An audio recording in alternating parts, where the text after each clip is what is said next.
여러분 반갑습니다. 편안한 자세로 말씀을 들을 수 있기 바랍니다. 육군사관학교에 제가 초청을 받아가서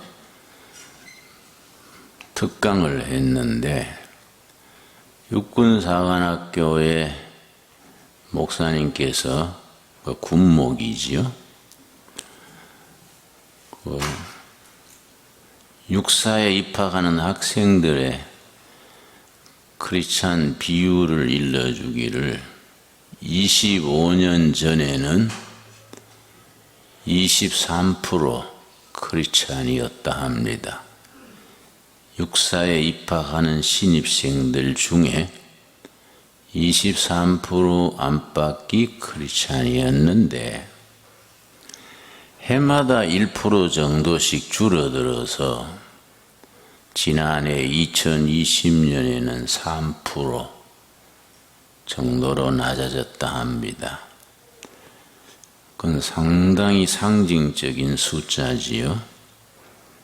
육사만의 문제가 아니고 우리나라 청소년들 사이에서 25년 전에는 23%, 지금은 3%로 교회 다니는 중고등학생들이 줄어들었다는 얘기가 될 수 있습니다. 교회 위기 얘기하는데 겉으로 보이는 위기가 아니라 그런 통계가 교회 위기라 하겠습니다. 나는 은퇴한 지 10년 돼서 지금 80세입니다마는 내가 은퇴하기 전에 속해 있던 노회가 평양노회랬습니다. 평양노회 교회가 150교회인데 얼마 전에 듣고 놀라기를 150교회 중에 3분의 1 정도는 유엔주일학교가 없어졌다 했습니다. 물론 농촌에 있는 교회들이 많겠지요. 도시에 있는 교회들도 작은 개척교회들은 유엔주일학교가 없어졌다 해서 150교회 중에 3분의 1이 유엔주일학교가 없어지면은 한국교회에 미래가 없다는 얘기지요. 우리 통합측 교단 문제만이 아니고 한국교회 전체 문제가 됩니다. 지금은 신학도들이 분발해야 될 때입니다. 저는 모교회가 경북 청송 복동교회라는 아주 두메산골입니다. 우리 고향식 표현으로는 숭악한 산골짜기입니다. 꼴짝 중에 꼴짝 그 복동교회인데 그래서 우리 할아버지가 머슴 살다가 선교사한테 전도받고 예수 믿어서 내가 3대째 교인입니다. 내 아들이 또 4대, 아들이 또 손주를 셋 낳았으니까 5대째로 내려가지요. 저는 한국교회를 참 사랑합니다. 할아버지 머슴 살다가 예수 믿어서 집안이 확 피인 집안인데 어려서부터 어머니 태에서부터 교회 다녀서 평생을 통합측에서 나서 자라고 통합측 신학교 나오고 통합측 목회자로서 50년, 지금 51년째지요. 나는 지금 80인데도 현재 목회하고 있습니다. 목사는 은퇴가 없다. 내 생각입니다. 그리 사랑하는 우리 한국교회, 우리 통합측에 자꾸 교회가 기울어지는 현실이고, 세상 사람들이 괜히 교회라 그러면은 좀 빈정거리고, 특별히 시대의 흐름이 반미, 반재벌, 또 반교회, 이런 흐름이 있습니다.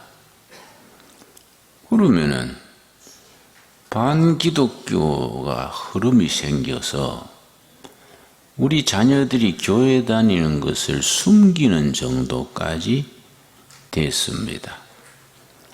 우리 교회 고등학생이 얘기하는데, 학교에서 지금 교회 다닌다 그러면은 너 아직도 교회 다니나? 그런다 그래요. 교회 다닌다는 것이 우리 때는 자랑스러웠는데, 한 반의 우등생 학생회장, 이 A그룹은 다 교회 다니는 목사들, 장로아들이었는데, 지금 교회 다니는 것을 부끄럽게 생각할 정도로 사회 분위기가 교회에 대해서 아주 나쁜 형태가 되었습니다. 이걸 반전시켜 나갈 책임이 우리들에게 있지요. 대단히 중요합니다. 나는 시골 복동교회 다니면서 유현주일 학교에 참 좋은 영향을 받았습니다. 성탄절에 연극하고, 부활절 때 독창하고, 5월달에 야외 예배 나가가지고 또 찬송 또 부르고, 추수감사절 때 또 발표회에 내가 인사말도 하고, 내가 유현주일학교 시절을 잘 보냈기 때문에 그때 쌓여진 그 정서적인 또 발표력, 이 인간관계, 이런 것이 내가 복동교회 유현주일학교에서부터 기초가 잡혔다. 그래서 지금도 내가 꿈을 꾸면은 복동교회 유현주일 시절의 꿈을 꿉니다. 그 유현주일 학교가 얼마나 중요합니까? 근데 유현주일 학교가 없어지고 시들어가면은 한국 교회의 미래가 없어지는 겁니다. 그래서 여러분이 이 영남신학대학에 학생으로 들어와서 어떻게 하면 한국교회 유현주일 학교를 부흥시킬 것인가? 중고등학교를 되살릴 것인가? 나는 고등학교 때 대구 동신교회에 소속해서 동신교회 학생회 회장을 2번 2년 했습니다. 보통 한 번 하지 않습니까? 뭐 잘했길래 2년 시켰겠지요? 그때 동신교회 고등부, 동신교회가 이제 지금 위치가 아니고 동인동에 있을 때인데, 교회에서 공부방을 세워줬습니다. 수업 마치면 가방 들고 집으로 안 가고 동신교회 공부방으로 가서 그 1층의 공부방에서 공부를 했는데, 그때 공부한 학생들이 거의 잘 됐더라고요. 대학 교수도 여러 명 나오고, 뭐 큰 병원의 병원장도 나오고, 또 목사도 나오고. 그때 그 동신교회 공부방 출신들이 손 헤아려 보면은 다 사회적으로 잘 됐어요. 얼마나 그게 중요합니까? 내가 대학에 들어오는 즈음에 집안 따라서 통합적 동신 종록교회로 옮겼습니다. 종록교회라고 한 200명 모이는 조그만한 교회를 했는데 종로에 있었지요. 하루는 어머니가 교회 다녀오시더니 얘들아, 교회에서 우리를 사찰로 들으라 한다. 관리하는 사찰 있지 않습니까? 우리가 참 가난했습니다. 아버지 일본서 돌아가시고 어머니가 사남매를 이제 삭바느질해서 길렀으니까 가난하지요. 나는 사찰로 들어갔으면 좋겠는데 너희들 생각은 어떠냐? 그러시길래 내가 반대했습니다. 어머니, 교회는 그냥 신앙생활하러 다녀야지 교회 그 1층에 그 사찰로 들어가면요 어머니 자녀들 기죽습니다. 교회가 별난 거 모르십니까? 어머니 그런 말 못 들었습니까? 예수 안 믿는 사람들은 길 잃은 양떼라 그러면 애우당 다니는 사람들은 길 찾은 이리떼라 그래요. 그 교인들 등살에 사찰이 되면요 어머니는 좋은 생각이지만은 우리 자녀들한테는 상처받습니다. 내가 그랬더니 어머니가요, 너는 왜 그렇게 부정적으로만 생각하냐? 우리 밖에 살면 어차피 방세 나가는 거이고 교회 봉사는 어차피 하는 거이고 들어가서 봉사하면서 우리 방세도 안 내고 또 시내 나가면은 너희 학교 다니기도 좋고 다 좋을 것 같은데 이 부정적으로만 생각하지 마라. 어머니가 그래서 어머니가 좋아하시면 뭐 우리가 따라가지요. 그래서 이제 종로교회 사찰이 된 겁니다. 그 내가 사찰 아들이지요. 그래 이제 청소하고 뭐 이런 거는 어머니가 하시는데 대구가 겨울이 춥지 않습니까? 그때는 교회 난로를 뭘 피웠냐 하면은 마세크탄이라고 아세요? 석탄 가루를 이렇게 만두처럼 빚어서 그 마세크탄 그래요. 그걸로 이제 교회에 불 피우던 때인데 어머니가 그 마세크탄 불 피우는 걸 잘 못하시니까 내가 이제 그 담당이에요. 내가 그때 계명대학교 1학년인가 그랬습니다. 마세크탄 불 피우는데 이게 잘 안 붙는 거예요. 마세크탄이 대체로 젖어 있어요. 불 피우려면 그 쉽지 않습니다. 근데 불이 잘 피면 확 피오르면은 예배 시간에 훈훈하니까 예배 마친 뒤에 교인들이 나를 칭찬해요. 아이고 총각 불 잘 피웠네. 불 피우는데 선수구마. 뭐 그래 칭찬하는데 불을 잘 못 피우면은 예배 시간에 연기가 꾸역꾸역 나면은 교인들이 은혜 받아 우는 게 아니라 연기 때문에 우는 거예요. 그럼 내가 안절부절이라. 불 피우는 당분이 난 줄 교인들이 아니까. 예배 보다가 연기 때문에 눈물 닦으면서 교인들이 자꾸 날 쳐다보는 거예요. 그래서 내가 이거 불 좀 제대로 피워봐야 되겠다. 그래서 이제 석유도 준비해 놓고 나무도 준비해 놓고 종이도 준비해 놓고 불 피우는 걸 내가 아주 연습을 했지요. 그래 한 해 겨울 지나고 다음 해째는 불 피우는 선수가 됐어요. 내가 불 피우면 뭐 확 잘 피는 겁니다. 그래서 종로교회 조그마한 한 200명 모이는 교회에 난로 불을 피우면서 내가 기도 제목이 생겼습니다. 불 피우면서 내가 지금 조그마한 종로교회에 난로 불 피우는 사람이지만은 앞으로 한국교회 성령의 불 피우는 사람 돼야 되겠다. 기도 제목이 대학 시절에 생긴 겁니다. 근데 스스로 내 호를 내가 지었습니다. 호는 다른 사람이 주로 지어주는데 나한테 누가 호를 지어줍니까? 스스로 호를 짓기를 화부라. 불 때는 인부다. 화부. 그래 뭐 책을 한 권 사도 화부 김진홍 뭐 이렇게 내가 쓰는 거예요. 한국교회 장례 성령에 불 피우는 사람이다. 자칭 화부요, 자칭. 그래서 불을 피우곤 했는데 그게 내 이제 기도 제목이 된 거지요, 대학 시절에.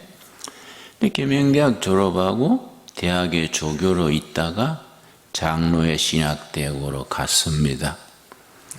근데 참 장신에 들어갔는데 그때는 대학 졸업하고 40명이 입학할 때입니다.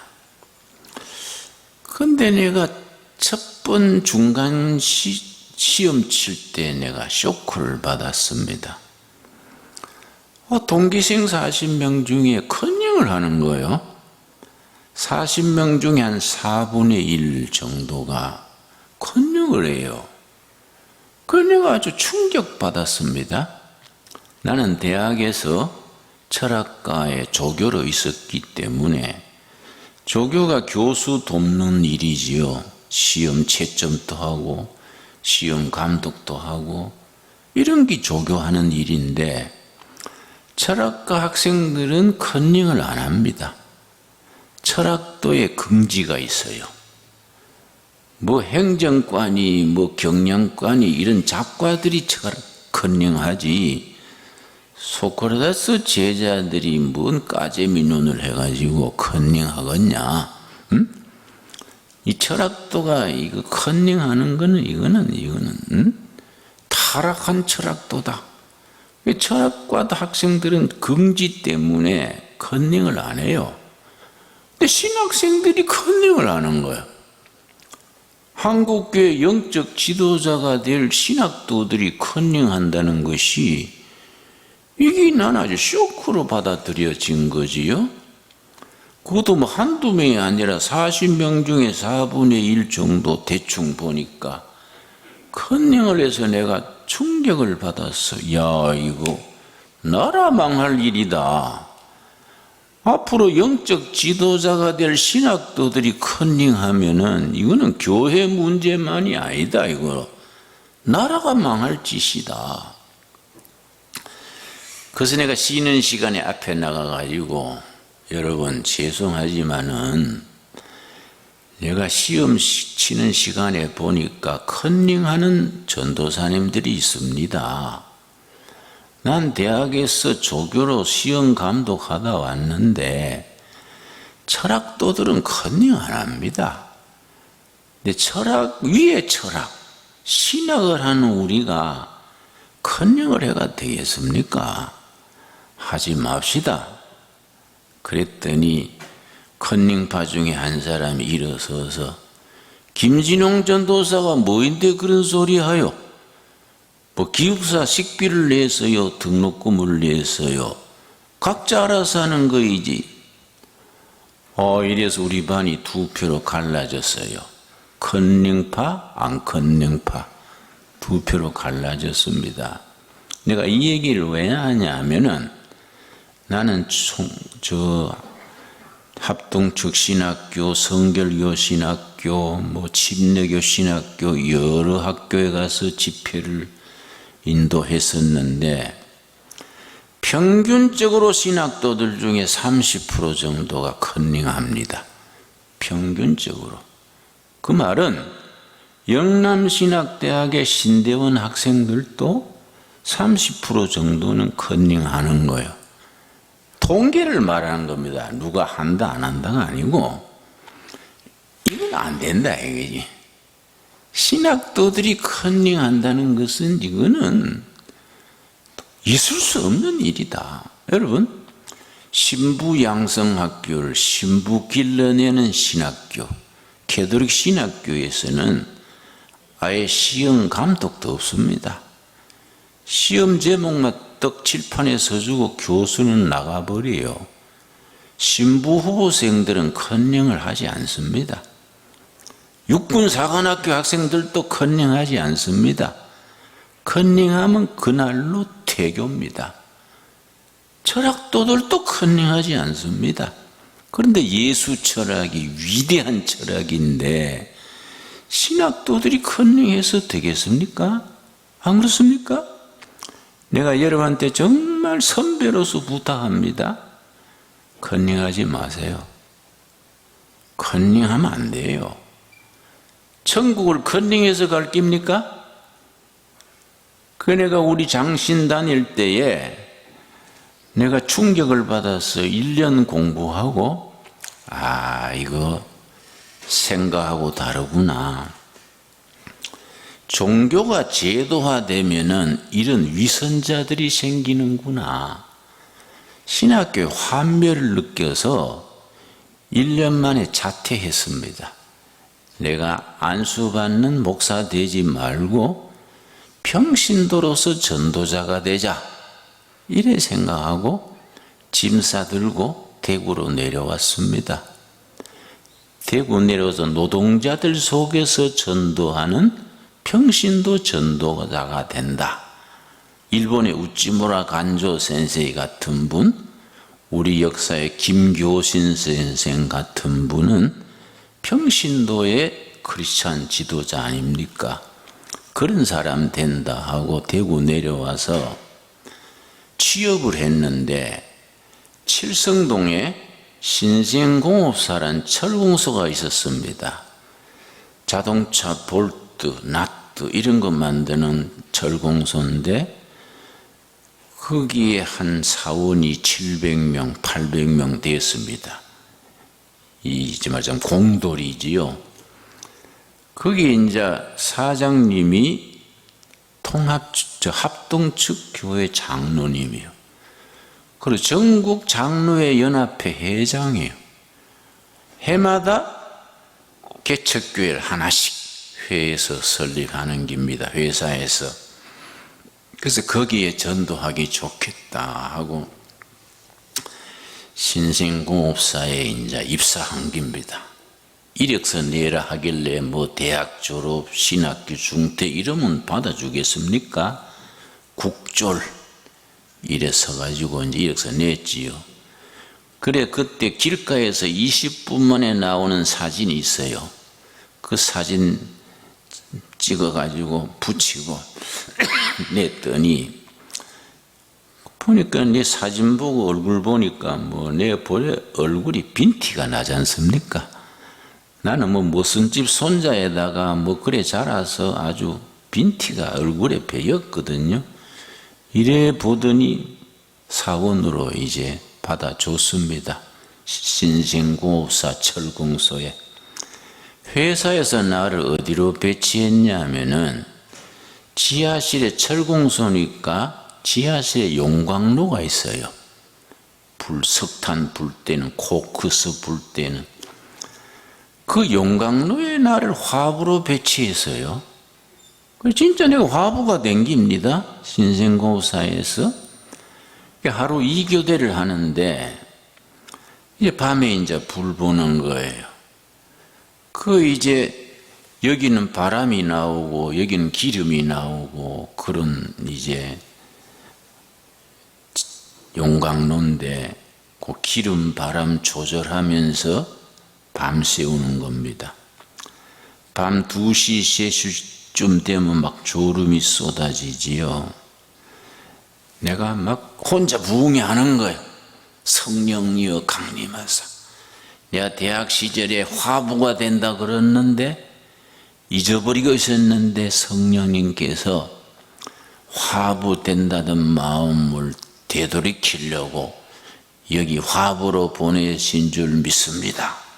또 기도하고 감사하고 혼자서 막 성령이여 강림하사 손뼉 치면서 부흥회하고 그렇게 그냥 지냈는데 얼마 지나고 보니까 이상한 걸 느낀 겁니다. 다른 철공소에 비해서 임금이 한 20%, 10%가 낮아요.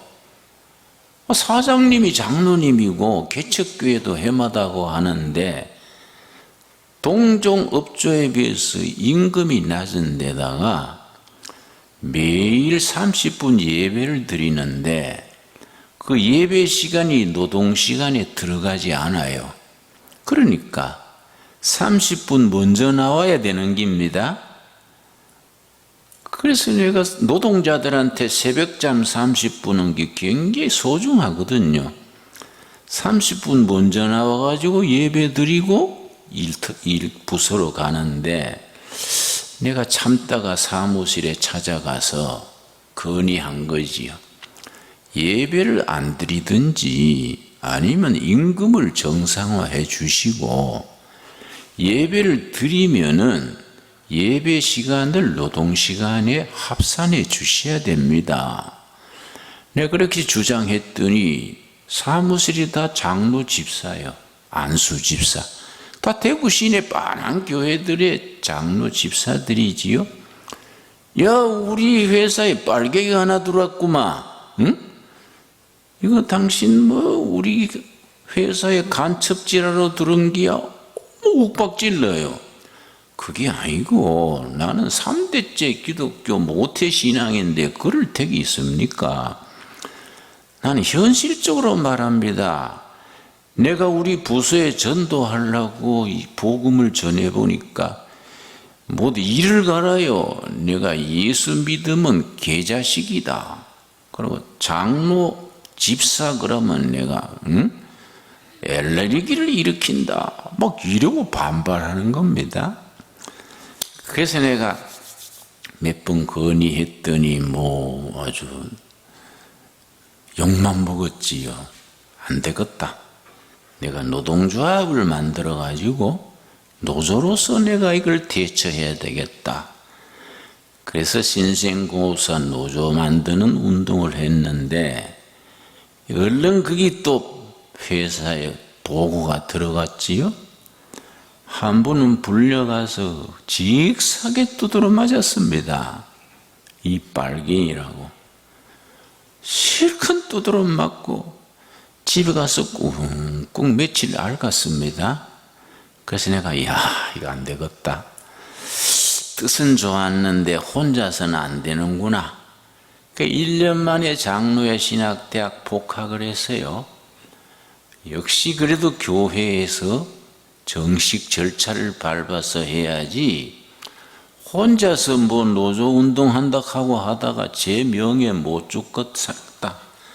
그래가 장로회 신학대학 복학했더니 내 동기생들은 벌써 2년이 됐지요.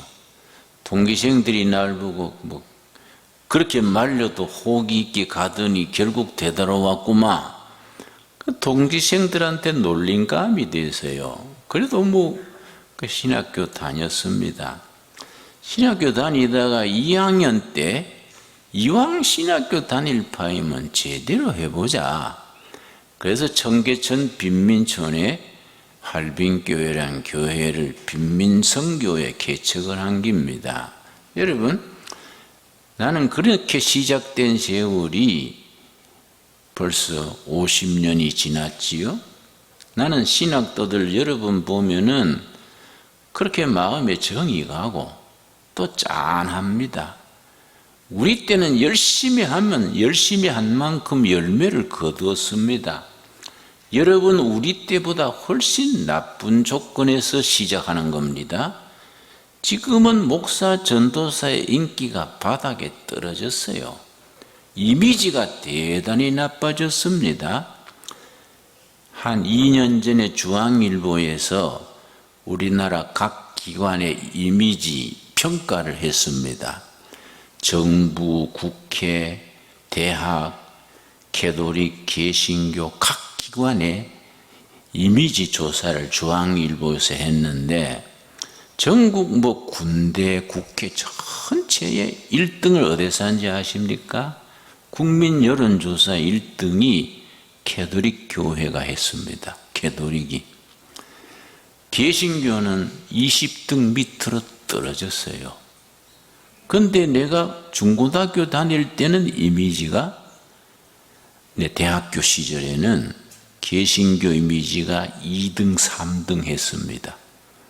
그 세월에 그만큼 이미지를 우리가 까먹은 겁니다. 우리가 잘못한 것도 첫째 원인이고, 사회적으로 좌익적인 좌파들이 득세하면서 의도적으로 교회 이미지를 깔아먹은 거지요. 이런 시대의 목회자로서 지원한다는 것은 참 내가 선배로서 짠한 겁니다. 여러분, 나는 설교자로서 신학교 2학년 때 설교 시작해서 50년 설교했지 않습니까? 이러니 저러니 해도 목회자는 설교가 중요하거든요.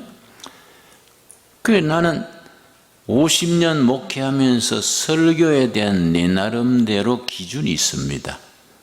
여러분들 이제 설교학 시간에 공부하겠습니다만은 설교학에서 설교 준비하는 과정에서 설교 마치는 전체 프로세스를 인벤토리 그럽니다. 인벤토리. 설교 준비해서 행하고 전체를. 나는 뭐 설교 장로의 신학대학 설교 시간에 들은 것도 아니고 뭐 책 본 것도 아니고 50년 바닥에서 설교 시작해서 설교하면서 내가 개척했으니까 다 설교하잖아요. 50년 설교를 하니까 설교에 대해서 내 나름으로의 노하우가 생긴 거예요. 그게 나는 설교 인벤토리에 대해서 나름대로의 5가지 원칙이 있습니다. 내가 그걸 좀 소개하고 싶었습니다. 자, 처음에는 설교의 5가지 원칙이랬는데 세월이 지나면서 나이 들어가면서 이것이 설교의 인벤토리에만 해당되는 5가지가 아니다. 크리스찬의 신앙생활 전체에 뒷받침될 수 있는 5가지 삶의 콘텐츠다. 그런 인식을 하게 된 겁니다. 5가지. 첫째가 뭐냐면은 쉽게 한다. 쉽게. 괜히 어렵게 뭐 그러지 말고, 내가 전에 부목 중에 한 사람 전북대학 농과대학 출신 장신 후배를 부목사로 들였는데 한 번 설교를 시켰더니 첫 마디에 칸트가 말하기를, 그래서 저 사람이 왜 저러나, 당회장 철학과 나와가지고도 칸트 얘기 안 하는데 농과대학 나와가지고 칸트가 말하기를 뭐 인생은 예술이라 했습니다. 그래서 저 사람이 참 헷갈리네. 그래 나중에 뭐라 했어요. 자네가 농학했지? 농사 얘기를 들든지 그래 하지. 철학 공부했는 당회장 앞에서 칸트 얘기하면은 그거는 번디기 앞에 주름 접는다 그래. 앞으로 그러지 말어. 설교가 쉬워야 돼요. 근데 어려운 걸 쉽게 하는 것이 설교자의 능력입니다.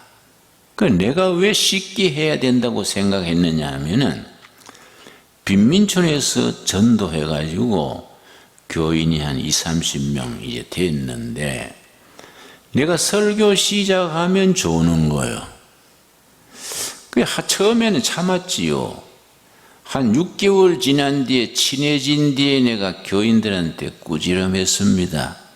여러분, 예배당이 여간방이요. 왜 예배당은 오면 조는 거요?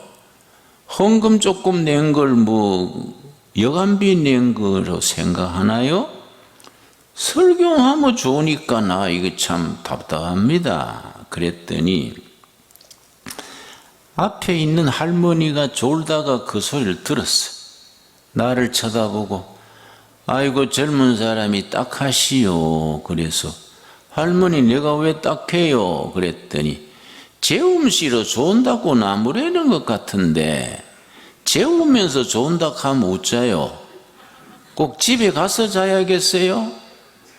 내가 우아해서 할머니 내가 자장가를 불렀어요. 내가 뭐 수면제를 먹였어요. 왜 재운다 해요? 그랬더니 재우는 게 아니고요. 도대체 뭔 소린지 알아듣게 해야지. 뭐 방언이 따로 있는 게 아니라요. 알아듣도 뭐한 소리를 하면서 좋은다고 그렇게 나무래요. 내가 철학을 전공하고 철학과의 조교로 있다가 신학을 갔으니 그 껌팔이 뭐 빈민촌의 그 사람들 앞에서 하이데거가 말하기를 뭐 이런 걸 스스로 나오는 거예요. 그러니까 뭐 그 사람들이 하이데거가 독일 기시인지 뭐 불란서 도깨비인지 알 게 뭐요. 그 사람들이 좋은 게 당연하지요. 내가 그날 저녁에 곰곰이 생각했습니다. 야, 그 할매 말이 맞다. 괜히 빈민촌에 와가지고 그 사람들 앞에서 하이데거가 말하기를 하니까 그 사람들 좋은 게 당연하지 않냐. 내가 이거 바꿔야겠다. 그래서 내가 결단을 했어요. 주민들의 수준에 맞게 설교를 바꿔야겠다. 그래서 그 다음날 아침에요, 엿장사가 지나가요. 요새 그런 엿장사 없지요? 손수레 니아가에 엿판을 싣고 가위를 쩔렁쩔렁 하면서 골목에 지나갑니다. 그 엿장사 하는 거예요. 그러면 뭐 병인이 고무신이 주면 엿주어요. 그 사람이 지나가길래 불렀어요. 아저씨, 아저씨 좀 오세요. 내가 빈민촌에 갖고 가는 철학책을 전부 뽑았어요. 그 상당히 많지요. 내 전공이니까. 그걸 아저씨 책 드릴 테니까 엿으로 바꿔주세요. 그랬더니 이리 보더니 책이 많은데요. 우리 아침에 엿 3판 갖고 나오는데요. 책을 보니까 오늘 거로서는 모자랄 것 같고 책은 오늘 가져가고 내일 3판 갖다 드릴게요. 이러더라고요. 그러니까 아저씨 그러지 말고 오늘 것만 주고 끝내세요. 내가 이 책을 처리하려는 거이지 뭐 엿이 탐나하는 거 아닙니다. 그래서 이제 책을 전부 주고 엿 3판, 경상도 말로는 방티 그래요. 방티. 3방티를 받아가지고 3판을 받았으니까 엿이 많잖아요. 동네 아이들 전부 불러가 오전 내내 아이들이 엿 먹은 거예요. 동네 아이들이 전부 먹고 3판이 많지 않습니까? 근데 이게요, 엿이 그 밀가루에 이렇게 뿌려가지고 엿 먹으면 뿌해 입에 붙어요. 그래서 동네 아이들이 뭐 전체가 막 오전 내내 입에 허여 묻혀가지고 엿 넣고 그렇게 지냈는데, 그 뒤로 내가 앉아서 성경 공부 안 하고 교인들 현장으로 따라다녔어요. 사과장사한테 가가지고 사과장사, 손수레 사과장사 하거든요. 옆에서 바람 잡아. 대구능금 10개 1,000원. 1,000원을 다 받느냐? 꺾어 700원.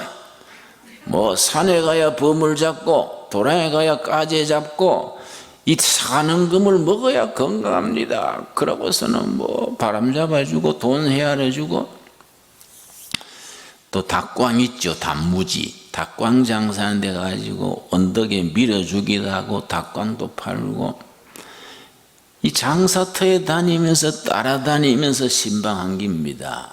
그러고 설교를 바꿨어요.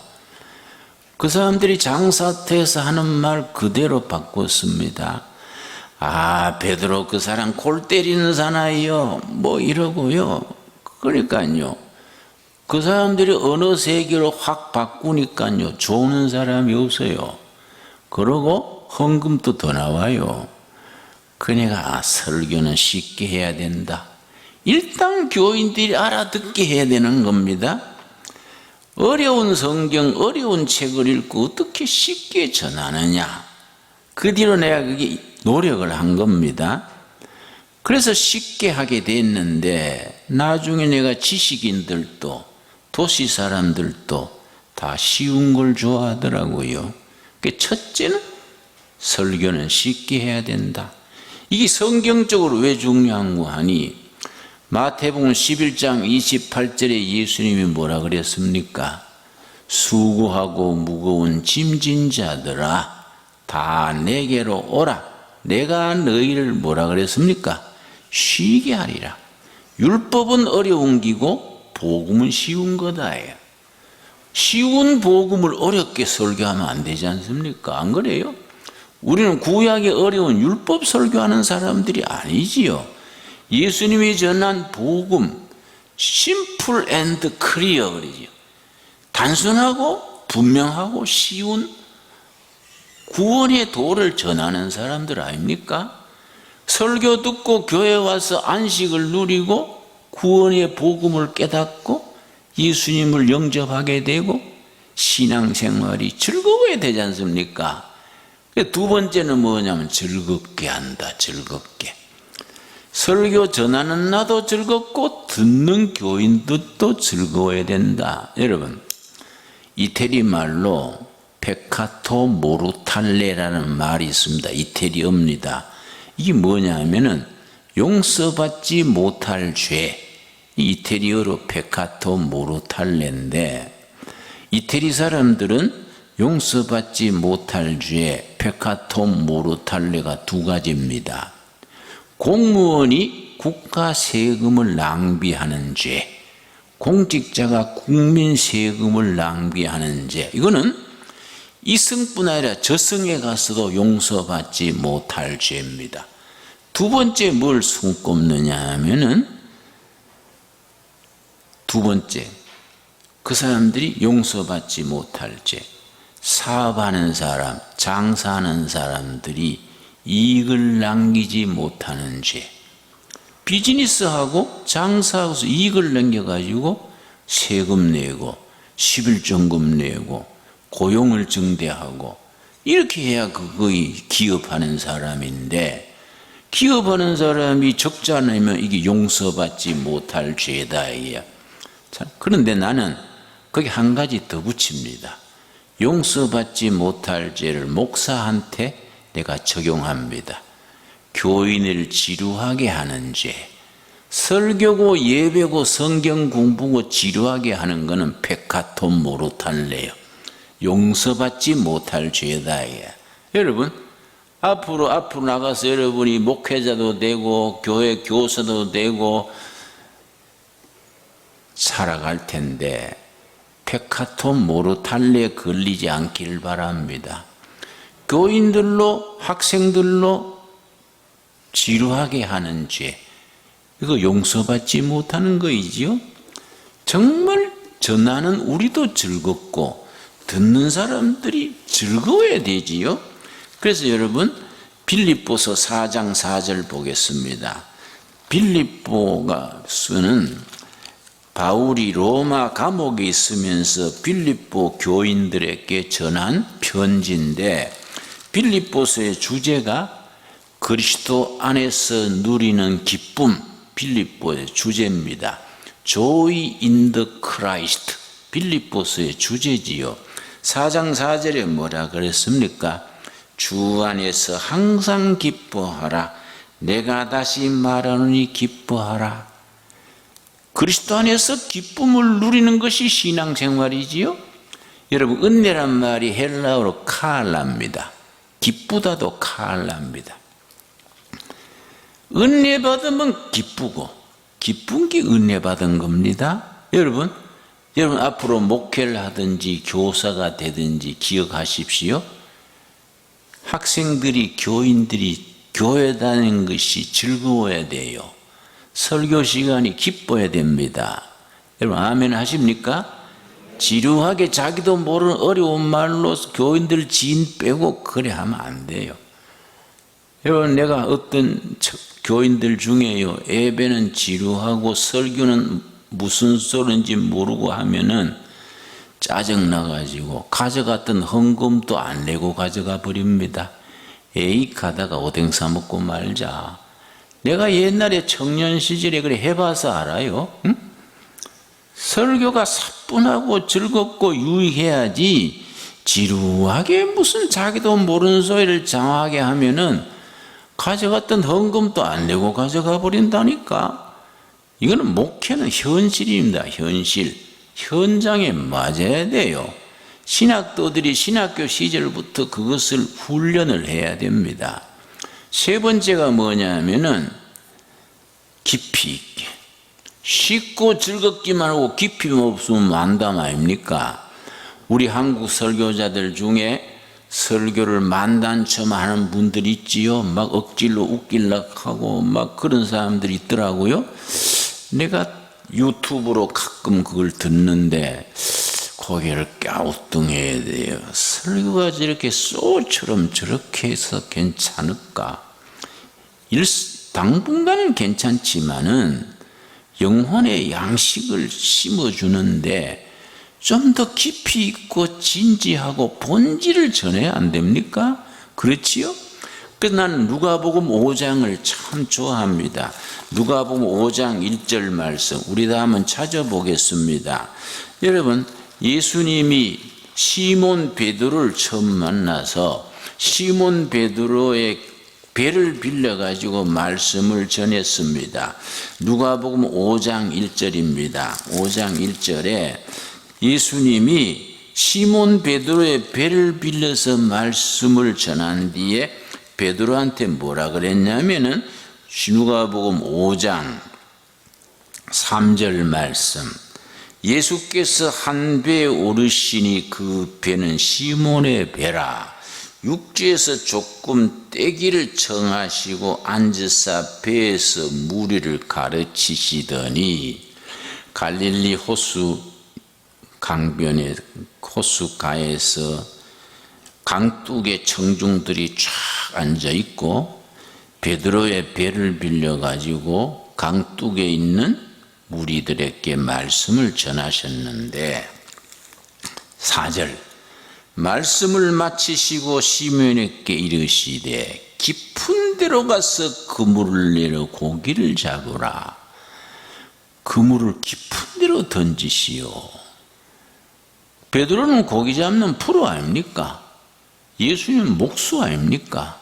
아마추어가 프로한테 이래라 저래라 하는 게 말이 안 되지요. 그러나 시몬이 예수님의 말씀을 듣고 가슴에 탓지가 됐겠지요. 아, 보통 말씀이 아니구나. 그래서 순종을 하기를 5절입니다. 5절. 시몬이 대답하여 이르되 선생님 우리들이 밤이 새도록 수고하였으되 잡은 것이 없지만은 뭐라 그랬습니까? 말씀에 의지하여 내가 그물을 내리리이다.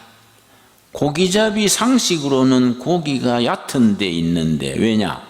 상류에서 내려오는 플랑크톤이 얕은 데 있으니까 깊은 데 고기가 있는 게 아닌데 위대한 선생님이 깊은 데로 그물 던지라 하니까 말씀에 의지하여 그렇게 하겠습니다 했더니 그물을 가득히 고기를 잡은 겁니다.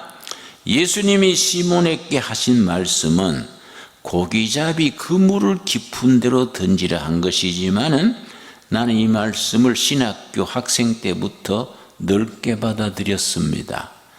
인생의 그물을 깊은 데로 던져라. 인생의 그물을 깊은 데 던져서 거기에 고기를 낚아야지 얕은데 너무 일상적인 데에 목회하는 것이요. 교인들 속에서 같이 살다 보면은 깊이가 없어져요. 여러분, 뭐니 해도 신앙의 세계는 깊이의 세계 아닙니까? 그렇지요? 영혼의 깊은 곳으로 다가오는 살아계신 하나님의 말씀에 귀를 기울여야 되는데 우리 목회자들이 깊이가 약해요. 여러분, 시험서만 노회 한번 가보십시오. 총회 한번 가보십시오. 회의 분위기가 깊이가 없어요. 이건 무슨 세상 날라리판처럼 말이지. 노회나 총회가 실망스럽습니다. 뭔가 깊이가 없어요. 예수님께서는 그물을 깊은 데로 던지시오. 다시 말씀드려서 예수님은 삶의 그물을 예수님은 고기잡이 그물을 깊은 데로 던지라 하셨지만은 우리들 신학도들은 삶의 그물을 영혼의 깊은 데 던져야 돼요. 삶의 깊이의 차원을 우리가 추구해야 되지 않습니까? 그 설교가 깊이가 있어야 돼요. 설교가 깊이가 있으려면 뭐 해야 됩니까? 누가 나한테 신학 후배가 와서 설교 잘하려면 어떻게 해야 됩니까? 3가지가 일러줬습니다. 첫째, 텍스트 말씀을 깊이 묵상해야 된다. 헬라어, 히브리어를 숙독하는 것은 기본이다. 말씀 묵상이 깊어야 된다. 둘째, 말씀만 깊으면 안 돼요. 인문학적 깊이가 있어야 돼요. 인문학적 깊이. 나는 대학에서 철학을 공부했기 때문에 제대로 못했지만은 뭐 돌팔이 철학하다가 마쳤지만은 그게 참 도움이 돼요. 철학사, 문학사, 문화사 여러 가지 인문학적 기초가 있으니까 성경을 이해하는데 아무래도 깊이가 있게 되고 그게 깊이가 있으니까 교인들이 가슴에 탓지가 되지요. 세 번째 내가 뭘 지적했냐? 영적인 체험이 있어야 된다. 영적 체험이 있으려면 자기와의 노력, 금식하고 고민하고 저는 빈민선교 시작한 뒤에 너무 현실이 절박해서 해마다 금식을 했습니다. 처음에는 3일 금식하고 그 다음에는 5일 금식하고 그 다음에는 7일 금식하고 지금은 10일 하지요. 해마다 1월 달이 되면은 10일 금식을 하면서 목회를 어떻게 다시 보완할까? 어떻게 제대로 할까? 자기 성찰을 하면서 여러분 소크라테스라는 아테네 철학자가 아주 명언을 남겼습니다. 성찰하지 않는 인생은 살만한 가치가 없다. 설교자는 영적 지도자는 자기 성찰이 있어야 돼. 내가 목사다운 목사인가? 내가 예수를 믿는 척하는 거지 진짜 믿고 있냐? 내 살아가는 삶의 방식이 하나님 앞에서 내 자신 앞에서 위선적인 게 없냐? 자기 성찰이 있어야 돼요. 그냥 목회자가 바쁘게 돌잔치 뭐 약혼식 뛰어다니고 신방 다니고 장례식하고 하다가 목사 부목사가 노무자 비슷해. 자기 성찰이 없고 인문학적 깊이를 더하지 못하면은 자기도 모르는 사이에 삼류 목사가 되는 거예요. 여러분 새겨들어야 됩니다. 여러분 이해가 됩니까? 깊이가 있어야 돼. 그래 예수님께서 베드로에게 그물을 깊은 데로 던지시오. 베드로가 내가 밤이 맞도록 그물 던졌을 때 빈 그물 잡고 있지만은 말씀에 의지하여 깊은 데 던지겠습니다. 나는 이 베드로의 고백이 인류 전체의 고백이라 생각합니다. 수천 년 수만 년 동안 공부하고 의학을 발전시키고 했는데 코로나19에 감당을 못하잖아요. 눈에 보이지 않는 바이러스에 쩔쩔 온 세계가 대통령도 걸리고 장관도 걸리고 뭐 이 밤이 맞도록 금을 던졌는데 빈 금을 잡은 베드로 처지다 이게. 수천 년 수만 년 동안 뭐 온갖 의학 온갖 과학 다 발전시켰는데 첨단 의학을 다 했는데 보이지 않는 코로나19한테 쩔쩔매잖아요. 빈 그물 아닙니까 그것이? 여러분 정치한다고 했는데 정치가 난장판이요. 그것도 빈 그물이요. 우리는 그런 원인을 영적인 데서 찾아야 합니다. 밤이 맞도록 수고하였으되 얻은 것이 없지만은 베드로의 고백이 우리 전체 고백이 되어야 돼요. 대답은 뭡니까? 대안은 말씀에 의지하여 그대로 하겠습니다. 그랬더니 그물 가득히 고기를 잡았지요. 지금 또 그런 역사가 목회 현장에서 일어나야 돼요. 우리가 행하는 목회 현장에서 그런 역사가 일어나야 그게 목회다운 목회 아니겠습니까? 네 번째가 뭐냐면은 교인들이 설교를 듣고 삶에 적용할 수 있게 어플리케이션. 그럴듯한 말을 뭐 추상적인 얘기를 듣고 뜬구름 잡기로 설교를 들었는데 집에 가면 띵하게 뭔 설교 들은지 몰라. 그래가 되겠습니까? 자기들의 삶에 적용하게. 어떤 설교가 명설교냐 하면은 교인들이 설교 듣고 오늘 설교는 꼭 나한테 하시는 말씀이네. 거기 성공한 설교예요. 자기에게 주어지는 메시지로 들으셔야 된다. 삶에 적용이 돼야 돼. 너무 설교들이요 뜬구름잡게. 요즘은요 핸드폰 열면요 하루 종일 설교가 나옵니다. 뭐 대한민국 좋은 설교는 다 나와요. 여러분 그 속에 내가 헷갈리는 소리 해가 되겠습니까? 자기 유의 설교, 삶의 체험과 인문학적 기초와 본문에 대한 깊은 고민과 성찰 속에서 나오는 자기 소리를 해가지고 교인들의 삶의 현장에 맞아야 돼. 현장. 이 현장 감각이 중요한 겁니다. 현장에 뿌리를 내려가지고 저 재래시장에서 콩나물 장사하는 할머니도 그 설교 들으면 가슴에 닿아야 돼요. 콩나물 장사해가지고 겨울에 손등이 얼어 터지면서 그걸 11점금을 내는 겁니다. 그걸 가지고 당에서 호텔에서 밥 먹고 뭐 해롱대가 되겠습니까? 목회자는요 현장의 백성들의 숨결을 같이 하고 삶의 호흡을 같이 해야 돼요.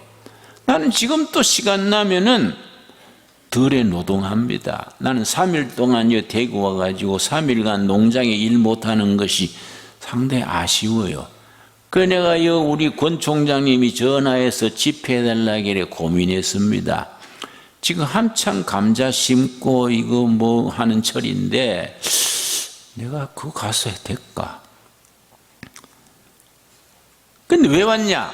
신학도들이기 때문에, 신학교 후배들이기 때문에 내가 가서 해야겠다. 내가 그래서 선택한 겁니다. 난 지금 왜 집회 나가지 않습니다. 꼴짝이 들앉아가지고 버섯 키우고 감자 심고 뭐 퇴비 만들고 그거 하면서 내가 보람을 느끼는 겁니다. 왜냐? 그게 농민 노동자 북한 동포들의 삶의 현장이에요. 현장. 응? 거기에 맞는 설교를 해야 된다. 그렇지요? 다섯 번째 설교 듣는 교인들, 설교 듣는 사람들이 변화가 일어나게. 변화. 다섯 번째지요. 여러분 복습하겠습니다. 설교하는 그 과정에 다섯 가지 인벤토리. 첫째는 뭐라 그랬습니까? 쉽게. 둘째 뭡니까? 즐겁게. 세 번째 뭡니까?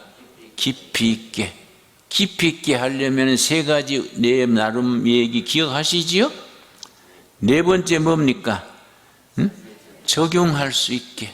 다섯 번째 뭡니까? 뭔가 변화가 일어나야 돼요. 변화. 뭐 큰 변화 뒤집어지는 거 말하지 말고 작은 것 하나라도 삶에 적용해서 변화가 일어나야 됩니다. 여러분 로마서 12장 2절 보겠습니다. 로마서 12장 2절. 일본의 평신도 성경학자 우찌무라 간조 센세이는 로마서 강해라는 중요한 책을 썼는데 여러분들 추천합니다. 뭐 로마서 강해, 내촌감삼, 우리 한글로 번역되어 있습니다. 우리말로 내촌감삼, 일본말로 우찌무라 간조 선생의 로마서 강해, 상하건으로 우리 번역되어 있습니다. 로마서 공부에 좋은 책입니다. 로마서 12장. 우찌무라 간조 선생은 로마서를 일컬어 역사를 변화시키는 책, 히스토리 체인징 북, 역사를 만드는 책, 히스토리 메이킹 북, 그렇게 말했습니다. 옳은 말이지요. 인류 2000년 교회사에서 로마서는 세계사를 몇 바퀴 바뀌었습니다. 로마서가 없었더라면 우리는 훨씬 더 어두운 세계에 살고 있을 겁니다. 자, 로마서 12장 1절. 그러므로 형제들아, 내가 하나님의 모든 자비하심으로 너희를 권하노니 너희 몸을 하나님이 기뻐하시는 거룩한 산 제물로 드려라. 이것이 너희가 드릴 영적 예배니라. 살아있는 제물, living sacrifice. 구약 시대에는 양이나 염소나 죽은 제물을 바쳤지만은 우리는 살아있는 내 삶이 제물이 돼야 된다. 살아있는 제물로 여러분이 목사가 되든 교사가 되든 아버지가 되고 어머니가 되든 우리 삶 자체가 living sacrifice, 살아있는 제물로 하나님의 제단에 바쳐질 수 있게 되기를 바랍니다. 설마 목사 돼서 출세해가지고 잘 먹고 잘 살라고 신학교 온 건 아니겠지요? 내가 장로회 신학대학 다닐 때 곽선희 목사님이 신학교 오셔가지고 로마서 강의를 하셨습니다. 그때 곽선희 목사님이 무슨 강의를 하시다가 뭐라고 하셨냐면 나는 차가 외제차, 뭐 쿨인가 뭐 외제차라고 자랑을 했습니다.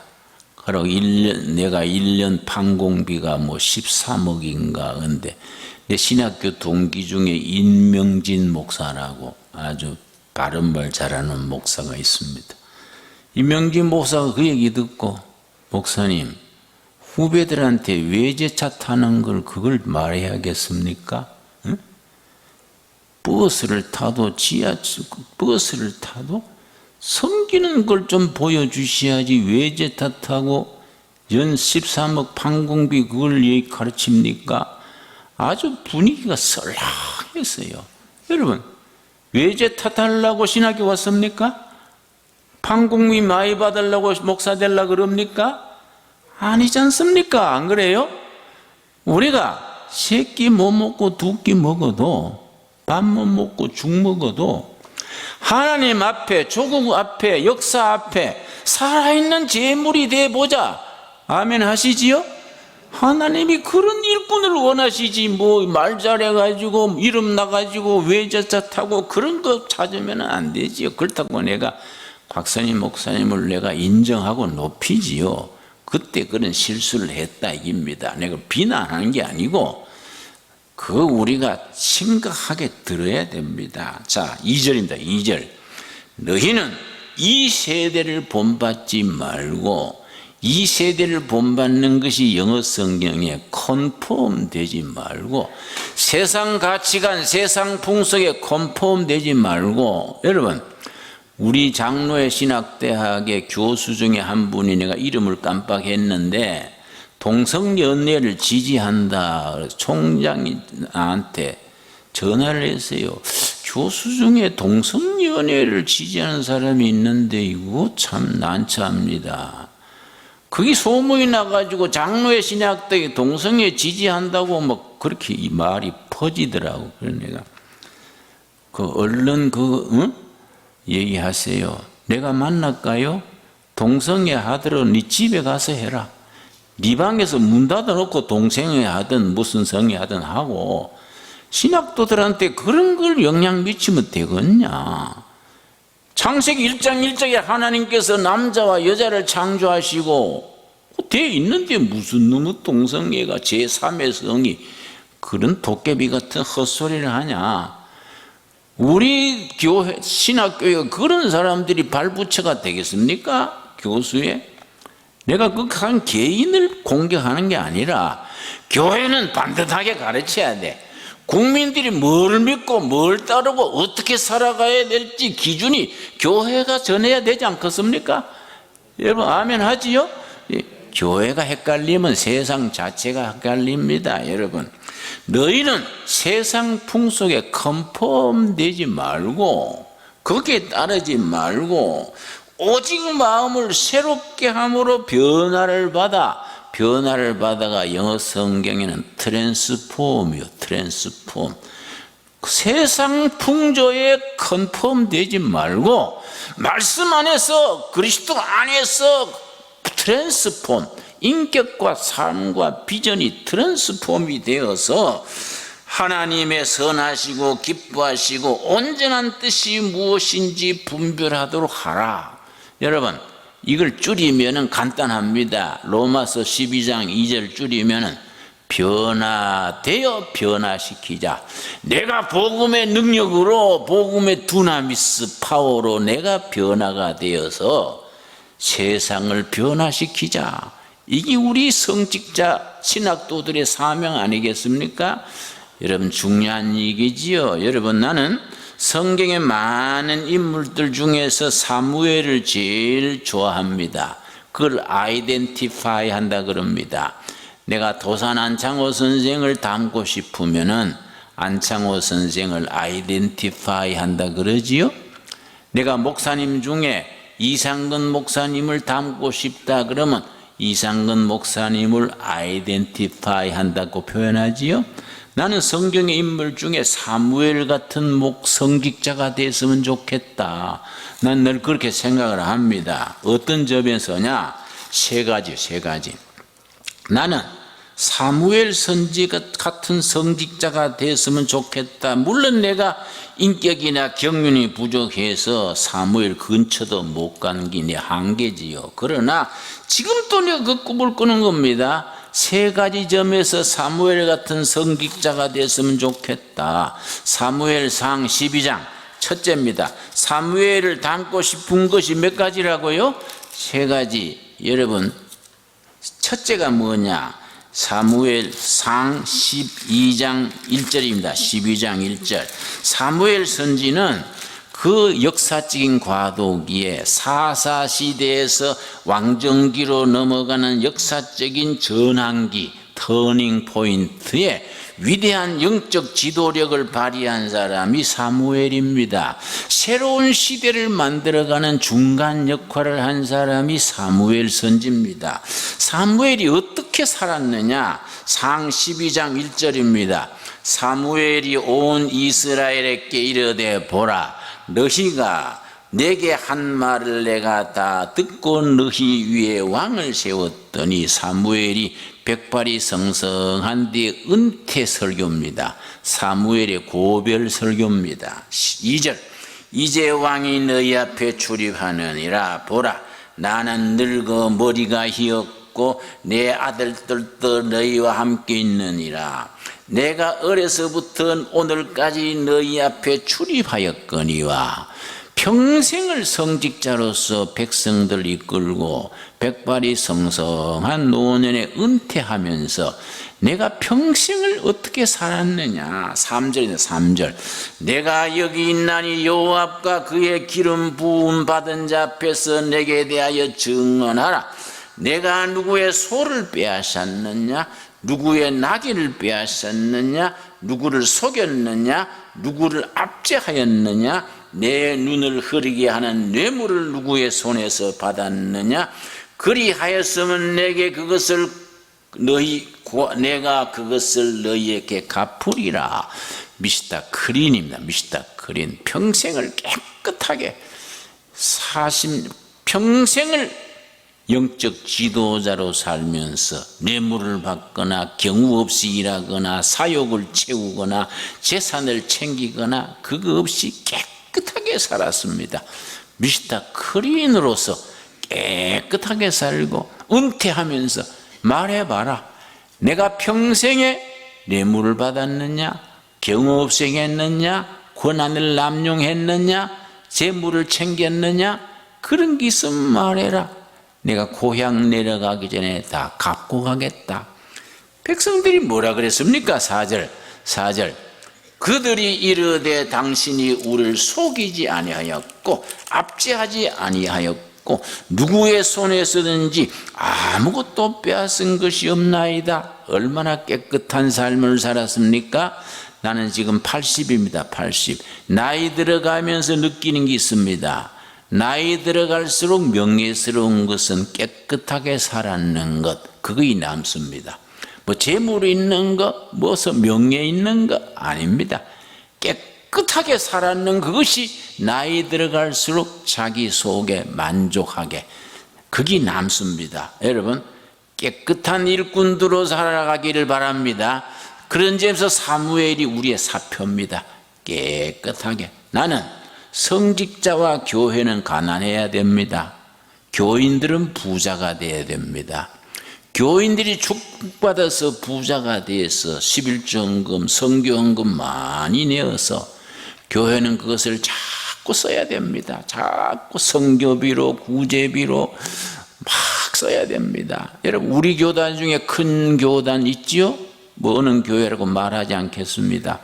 뭔 이유인지 재산을 700억인가 저축해 놨는데 그것 때문에 말썽이 많아요. 그건 나는 이해가 안 가는 겁니다. 돈이 들어와도 성교비에 모자리는데 그 교회는 어떻게 700억, 600억을 모았을까? 물론 큰 일에 쓰겠다고 생각했지만은 거기에 막아 끼는 거예요. 거기에 사탄이 장난치는 겁니다. 여러분, 목사와 교회는 생활, 건강 유지, 그리고 자녀 교육, 노후 보장 정도로 깨끗하게 살고, 교인들은 부자가 돼가지고 하나님의 일에 쓰임 받아야 되지요. 성교비도 내고 선교사도 돕고 그렇지 않습니까? 여러분, 사무엘이 그렇게 살았습니다. 사무엘의 두 번째가 뭐냐? 얼마나 당대에 영향력이 있었든지 백성들이 당신이 왕이 돼 주세요. 몇 번 그랬습니다. 사무엘은요, 아니다. 나는 성직자의 자리를 지킨다. 언제든지 정치 권력을 잡을 수 있었는데 성직자로 자기 자리를 지켰습니다. 자기 분수를 지켰습니다. 여러분, 요즘 정치가 막 시끄럽지요? 그러나 우리 목회자들이 정당에 가입하거나 정당을 만들거나 나는 절대 반대입니다. 어떤 분이 나한테 와서 기독 무슨 당 만드는데 나를 부총재를 해달라 그래서 내가 뭐라 했습니다. 내가 학교 다닐 때 2등을 안 해봤는데 왜 부자가 들어가냐? 응? 내가 왜 정당에 들어가야 되냐? 나는 예배당 당회장인 당수요, 당수. 안 그렇습니까? 예수님의 예배당이 민주당이나 무슨 평민당이나 더불어 무슨 당 위에 있어야 되지 않습니까? 예배당이 무슨 세상 당 위에 백성들의 정신세계, 미래 비전 있는 역사를 제시해야 되지 않습니까? 그래서 나는 기독교가 무슨 당 만드는 거 반대입니다. 기독교는 청년들, 교인들을 정치 훈련을 성경적으로 잘 길러서 여당도 야당도 고루고루 들어가서 지방의회, 청와대, 국회, 이사당, 교회에서 길러는 교인들이 각 당에서 자기 역할을 하게 하는 것이 교회 정치다. 내 말 이해 갑니까? 교회가 나서가지고 무슨 당 만들면, 기독교 민주당 만들면, 불교는 불교 자유당 만들고, 캐톨릭은 캐톨릭 정의당 만들고. 여러분, 정의구현사재단 신부가 나한테 와가지고 북한을 자꾸 칭찬해요. 그건 의무교육이고 무슨 평등사회고 뭐 의료도 무료고 하도 내가 딱 해서, 신부님, 나는 북한을 여러 번 다녀온 사람이니까 나한테 그 말하는 것은 포크레인 앞에 삽질하는 거예요. 신부님, 역시 남자는 장가 가가지고 마누라한테 시달려 봐야 철이 들지, 장가하고 총각으로 지내니까 철이 안 드네요. 내가 차비대해 줄 테니까 북한 한번 가보세요. 내가 북한 갔던 얘기해 줬습니다. 내가 낮은 선봉에 가지고 닭고기를 잘못 대접받았습니다. 닭고기가 무슨 고기인지 아세요? 개고기를 닭고기라 그래요. 그 시인민위원장, 그 시장이 나한테 정심 대접했는데 닭고기를 대접했습니다. 이게 냉장고가 문제라. 전기가 왔다가 갔다가, 전기가 들어올 때 냉장고가 얼었는데 전기가 가버리니까 녹은 거예요.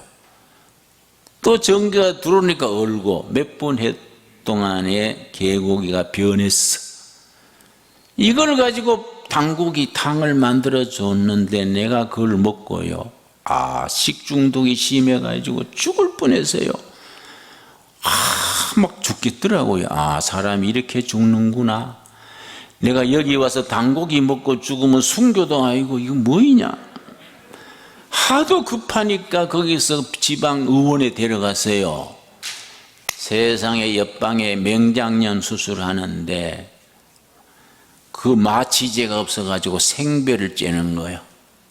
소리 지르고 이빨을 뽑는데요, 마취제가 없으니까 그냥 이빨을 뽑으니까 아프다고 소리 지르지요. 그게 북한의 현실입니다, 여러분.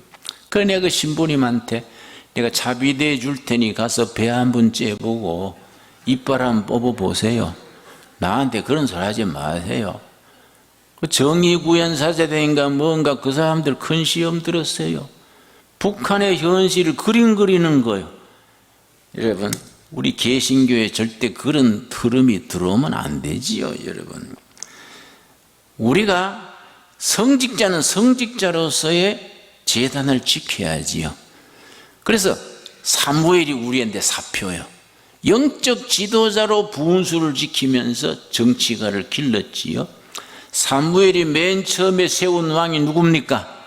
사울왕이지요. 그 킹메이커지요.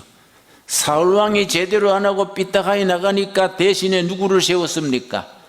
다윗을 세웠지요. 우리 교회는 킹메이커가 돼야지 우리가 킹이 되는 건 아니다. 우리 성직자의 분수를 분명히 지켜야 돼요. 교인들한테 정치 훈련을 시키되 교회가 정권을 탐하는 건 아니지요. 대단히 중요합니다. 세 번째 내가 사무엘을 뭘 배우고 싶으냐면은, 왜 사무엘을 내가 참 아이덴티파이 하려나 그러냐면은, 노후에 자기 고향 라마로 내려갔습니다. 은퇴해서 라마로 내려가서 손주들 재롱이나 보고 낚시나 하고 여유있게 지낼 나이에 뭘 했습니까? 사무엘상 19장 18절입니다. 나는 세 가지 점에서 이걸 최고로 높이 평가합니다. 사무엘이 평생을 과도기에, 역사의 전환기에 영적 지도자로 자기 책임을 다한 후에 그 다음에 고향으로 내려가서 노후를 어떻게 보냈느냐, 편안하게 낚시질하고 손자들 재롱이나 보고 할 나이에 어떻게 보냈습니까? 사무엘상 19장 18절입니다. 다윗이 도피하여 라마로 가서 사무엘에게로 나아가서 사울이 자기에게 행한 일을 다 전하였고 다윗과 사무엘이 나요스로 가서 살았더라. 노후에 고향 가서 공동체 나요스를 세웠습니다. 나이요트, 이거는 기숙사도 되고 공동체도 됩니다. 노후에 고향 가서 편하게 살지 않고 젊은이들을 모아가지고 영성을 기르는 나이요트 공동체를 세웠습니다.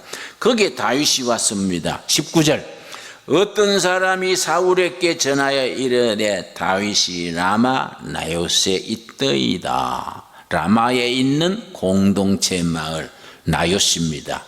여러분, 젊은이들을 모아서 낮에는 같이 노동하고 밤에는 민족의 진로를 기도하고 토론하고 꿈을 길러주고 비전을 심어주는 라마 나이요트입니다. 그걸 세웠습니다. 젊은이들에게 사기를 올려주고 민족의 장래를 논했습니다. 거기에 다윗이 찾아왔습니다. 도망다니다가 갈 데 없으니까 다윗이 사무엘을 찾아왔습니다. 사무엘이 다윗을 라마 나요스의 일원으로 받아들였습니다. 거기서 사무엘이 죽을 때까지 영적 지도를 받았습니다. 거기서 다윗 왕국이 건설되는 영적 기초가 닦인 겁니다. 위대한 장소입니다. 다윗이 라마 나요스에 있다는 소문을 사울이 듣고 특공들을 보내가지고 사무엘이 건의 때문에 들어가서 잡아내지를 못하고 주변을 뺑 돌아서 지켰습니다. 사무엘은 노년에 곧 죽게 되니 죽자마자 다윗을 잡아내 처형해라. 특공대가 배치시켰습니다. 사무엘이 죽자 말자 제일 먼저 하는 게 옆에 있는 다윗 아닙니까? 도망을 쳤습니다. 우여곡절을 거쳐서 어디로 갔습니까? 22장입니다. 22장. 라마 나요스에서 사무엘이 죽자마자 도피해서 어디로 갔습니까? 자, 22장 1절. 그러므로 다윗이 그것을 떠나 아들람 굴로 도망하매. 자, 과정을 거쳐서 어디로 도망갔다고요? 아들람 굴입니다. 그의 형제와 아버지의 온 집이 듣고 그리로 내려가서 그에게를 이르렀고 2절 환난당한 모든 자와 빚진 모든 자와 마음이 원통한 자가 다 그에게로 모였고 그는 그들의 우두머리가 되었는데 그와 함께한 자가 400명가량이었더라. 여러분, 다윗이 아들람 굴에 숨어 있다는 소문을 입에서 입으로 듣고 전국에서 새로운 세상, 새로운 역사를 바라는 사람들이 모여들었습니다. 2절에 뭐라 그랬습니까? 환난당한 자, 빚진 자, 마음이 원통한 자 다 모였습니다.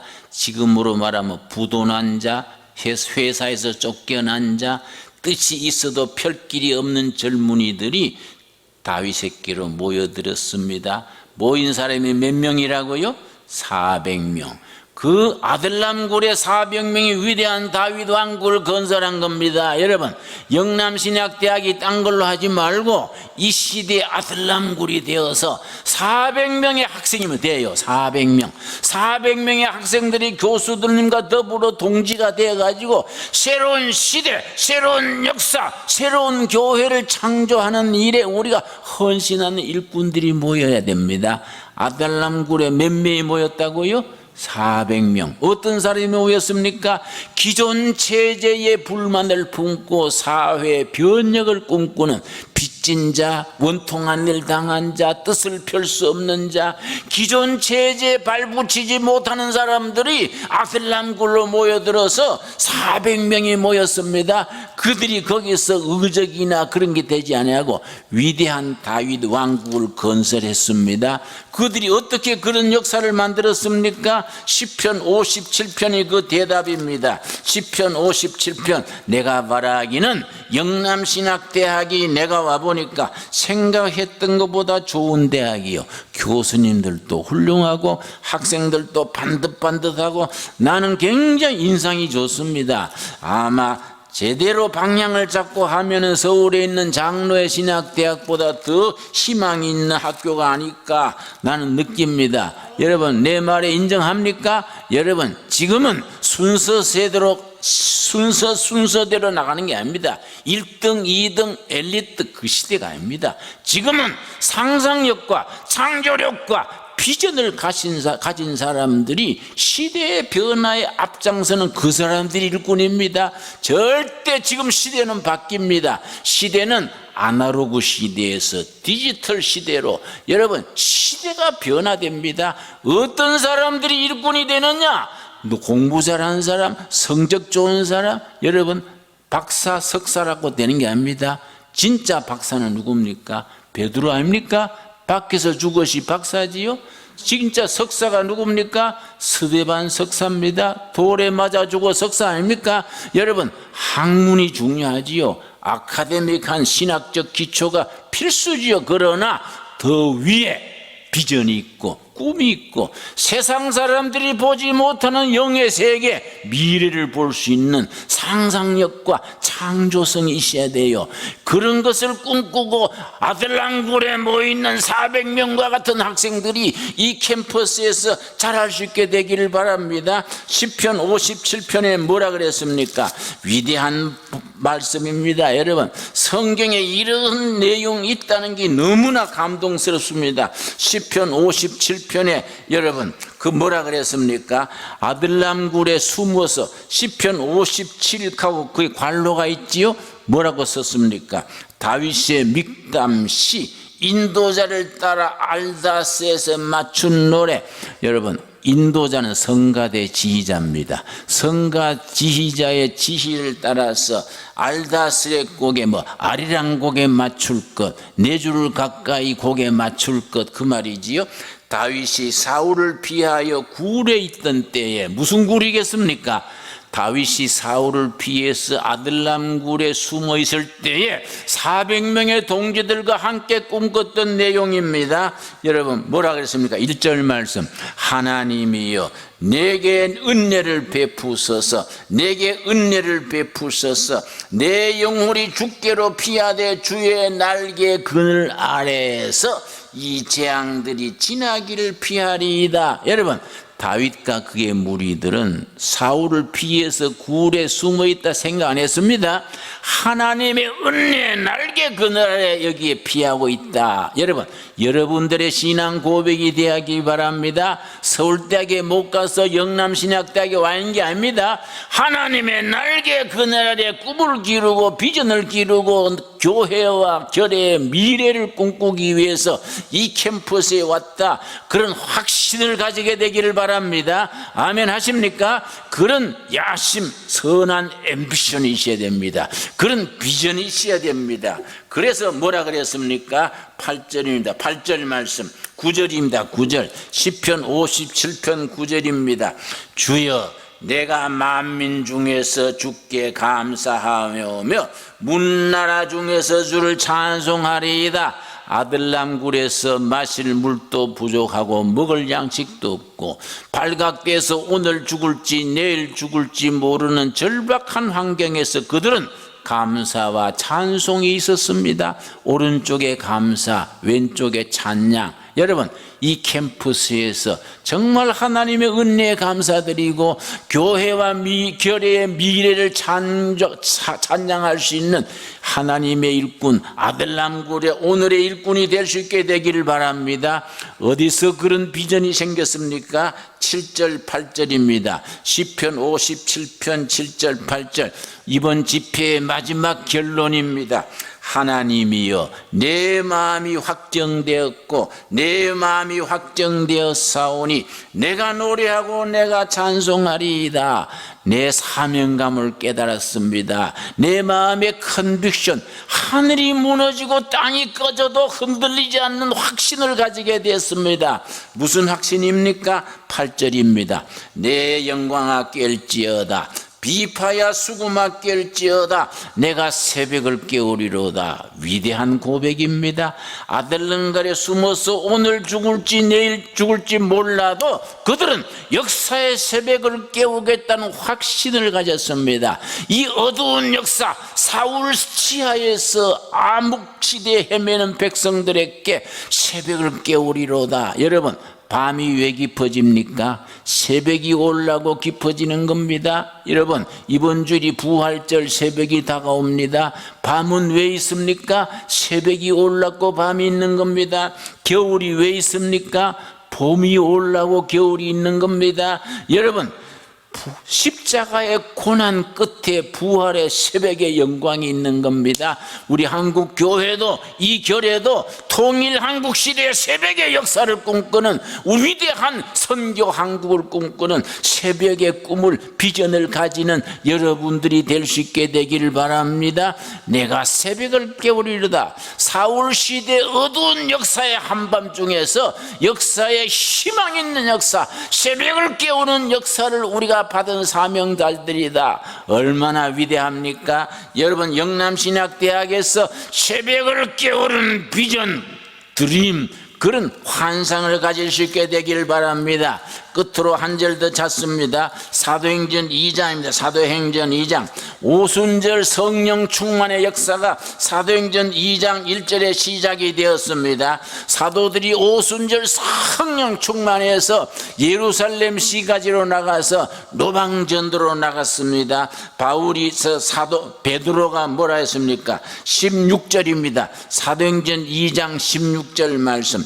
이는 곧 선지자 요엘을 통하여 말씀하신 것이니 일렀으되, 요엘서 2장 28절 말씀을 인용하면서 베드로가 말합니다. 17절 하나님이 말씀하시기를 말세 내가 내 영을 모든 육체에 부어주리니 너희의 자녀들은 예언할 것이요 너희의 젊은이들은 환상을 보고 너희의 늙은이들은 꿈을 꾸리라. 여러분 아멘 하십니까? 성령 받아서 오순절 성령 받아서 우리의 자녀들이 예언자가 된다 그랬습니다. 예언자가 뭡니까? 여러분 백성들이 나갈 길을 보여주는 게 예언자입니다.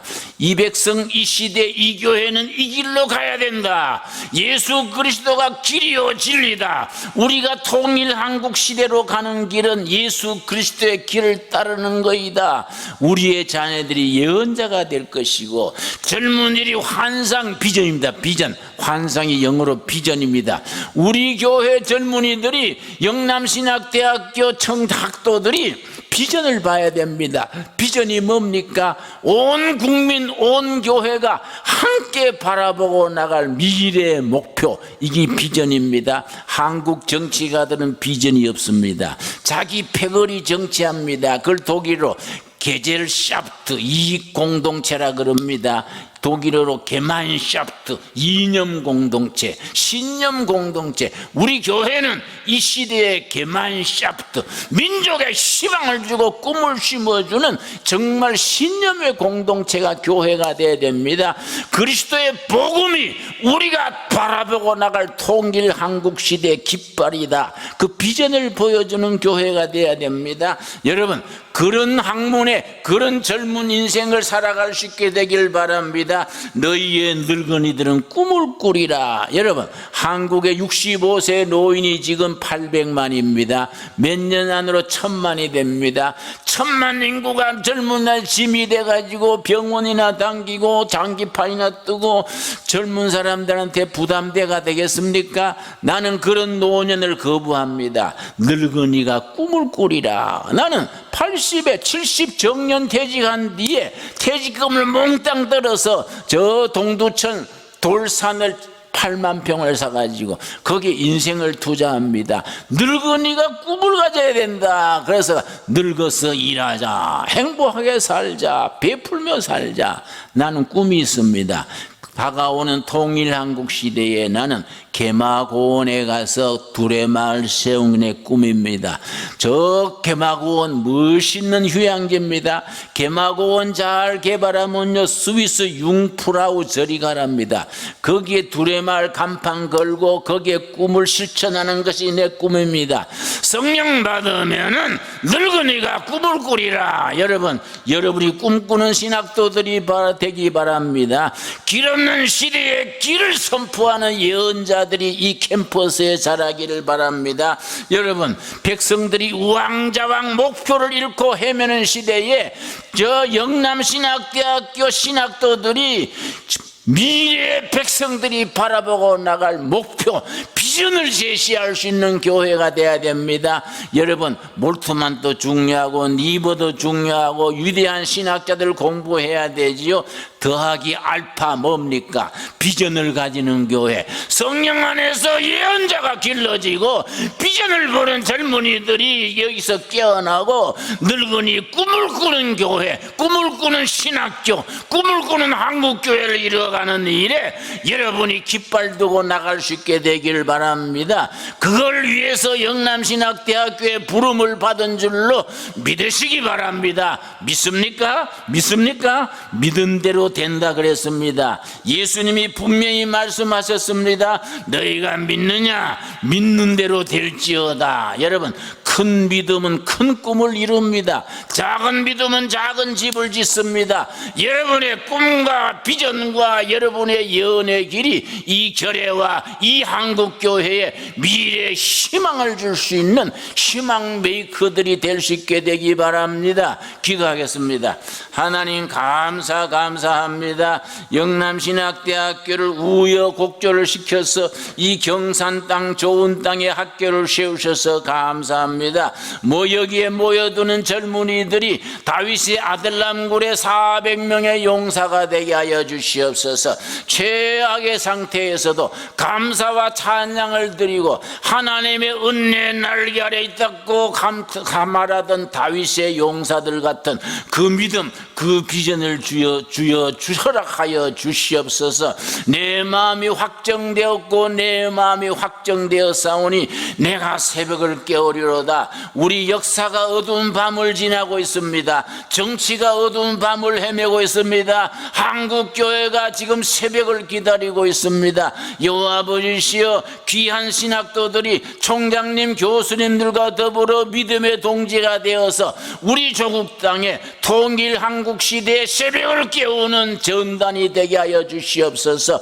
영감이 넘치는, 창조력이 넘치는 말씀에 의지하여 새벽을 깨우는 이 전단 되게 하여 주시옵소서. 믿습니다. 믿음대로 될지어다. 믿습니다. 예수님 이름 받들어 기도드려 사옵나이다. 아멘. 예, 감사합니다.